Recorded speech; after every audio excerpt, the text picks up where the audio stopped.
조금 전에도 말씀드렸지만 국가의 역할은 국민이 평화롭고 안전한 환경에서 행복하게 살 수 있게 하는 것입니다. 그런데 지금 정치가 사실 우리 국민들에게 불안감을 부여하고 있습니다. 오히려 국민들의 삶을 망치고 나라의 미래를 훼손하고 있습니다. 그리고 국민들 사이에 이 갈등 대립이 너무 심합니다. 제가 국회로 와보니까 국회의원들끼리 편이 다르면 말을 하지 않아요. 제가 잘 아는 상대 정당 우리 주요 정치인한테 전화를 해도 전화를 받지 않습니다. 뭘 그렇게 하는지까지 이해가 안 돼요. 오히려 정치가 국민들을 분열시키고 있습니다. 그래서 저는 통합에 관한 얘기를 좀 한번 해보고 싶습니다.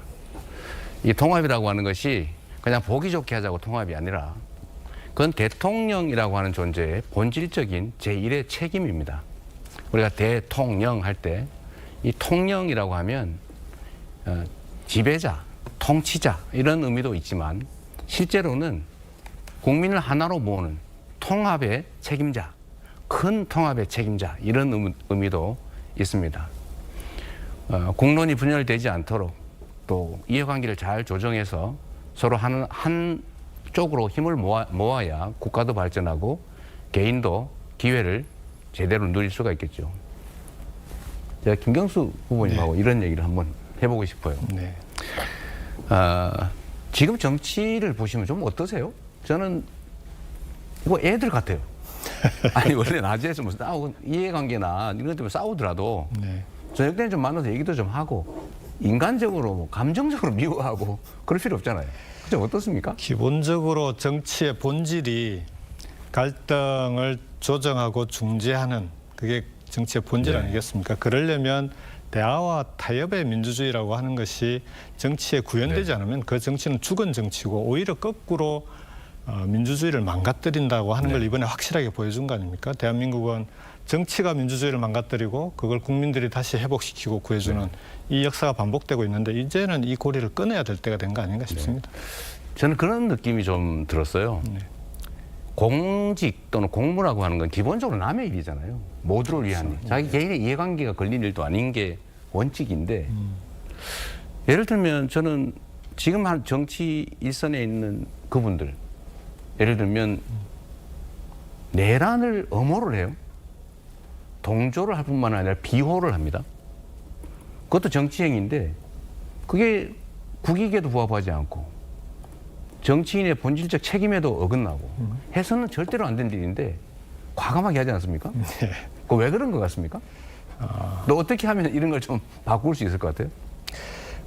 지금 대한민국의 정치 자체가 워낙 갈등과 분열의 골이 심각해져 있기도 하고 이 대한민국의 정치가 승자 독식 구조로 되어 있다라고 하는 게 가장 큰 이유인 것 같습니다. 뭐 아니면도 내가 이번에 권력을 잡지 않으면 뭐 전혀 완전히 정치적으로 망가진다라고 하는 그런 위기감들이 늘 정치인들이 갖고 있는데 그런 정치 구조 자체를 바꾸지 않으면 이 문제는 해결되기 어렵지 않을까 싶습니다. 선거제도를 포함해서 이런 승자 독식 구조를 바꾸고 정치 국회에서 기본적으로 어떤 사안이든 여야 간에 일단 대화를 해야죠. 그래야 타협을 만들어내고 국민들을 편안하게 만들 수 있는 그런 제도나 법들을 함께 만들어 나갈 수 있지 않겠습니까?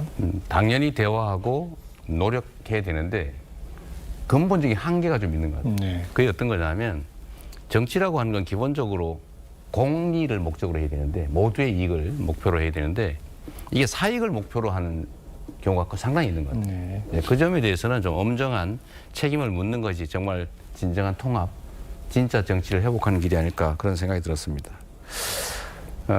우리가 국민 통합을 이뤄내야 국가가 제대로 발전할 수 있고 국민들 사이에도 갈등도 좀 완화된다. 꼭 가야 될 길이다 이렇게 생각하는데 뭐 그 점에 대해서는 이견이 없을 것 같고요. 맞습니다. 조금 전에 말씀드린 것까지가 관련이 좀 있는데 이 소위 정치 보복 얘기지 않습니까? 이게 모두들 그런 생각하지 않아요? 많이 당했으니까 혹시 똑같이 하지 않을까? 우리가 이렇게 가해를 했으니 보복당하지 않을까? 이런 걱정들을 하는 것 같은데 저는 결코 그래서는 안 된다고 생각해요. 네. 그게 사람이 좋아서가 아니고 이 짧은 시간에 우리가 할 일이 얼마나 많은데 그런 일로 시간 낭비를 할 수는 없는 거죠. 저 같은 경우는 누구를 괴롭히거나 이럴 때 별로 행복하지 않아요. 우리의 정치로 인해서 많은 사람들이 더 행복해 할 때 진짜 행복하더라고요. 저는 성남시장 때 제일 행복했어요. 네. 재밌었어요. 성과도 나고. 그런 면에서 보면 정치 보복은 하면 안 된다는 건 명확한데 실제로 그 점에 대한 의심들이 많아요. 네. 제가 아무리 약속을 해도 말을 이해를 안 하더라고요. 의심을 계속하는데 혹시 방법 없을까요? 정치 보복과 내란 세력에 대한 법적 처벌은 확실하게 구분을 해야죠. 그러니까 그걸 묶어서 내란 세력을 법적으로 처벌하는 게 마치 정치 보복인 것처럼 그렇게 얘기하는 것은 그건 어불성설이고요. 그래서 정치 보복이라고 하는 건 그런 법적으로 처벌해야 될 대상을 처벌하는 것이 아니라 보복할 거리를 어떻게든 찾아내서 만들어서 그렇죠. 그 사람들을 어떻게든 괴롭히고 이번에 야당에 대한 탄압이 대표적인 거 아니겠습니까? 그런 게 정치 보복이라고 봐야겠죠. 네. 하여튼 정치 보복의 개념은 윤석열 대통령이 정의를 잘해준 바가 있습니다. 네. 참고하도록 하고요. 우리 김동연 후보님, 그러니까 우리가 통합의 과제도 중요하고 또 정책적으로 협치라고 하는 것도 중요하죠. 또 하나 중요한 것은 실제 권력을 행사하는 인사, 공직 인사를 정말 실력 중심으로 네 편 내 편 가르지 말고 탕평하는 것인데 이 탕평 인사의 중요성은 아마 우리 김 후보님도 너무 잘 아실 것 같아요. 근데 실제로 좀 어떻습니까? 경기도정 하시면서 좀 가능하던가요? 예, 얼마든지 가능하다고 생각을 합니다.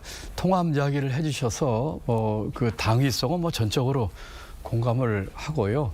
이와 같은 통합을 못하게 하는 근본적인 원인은 우리 정치판에 있습니다. 네.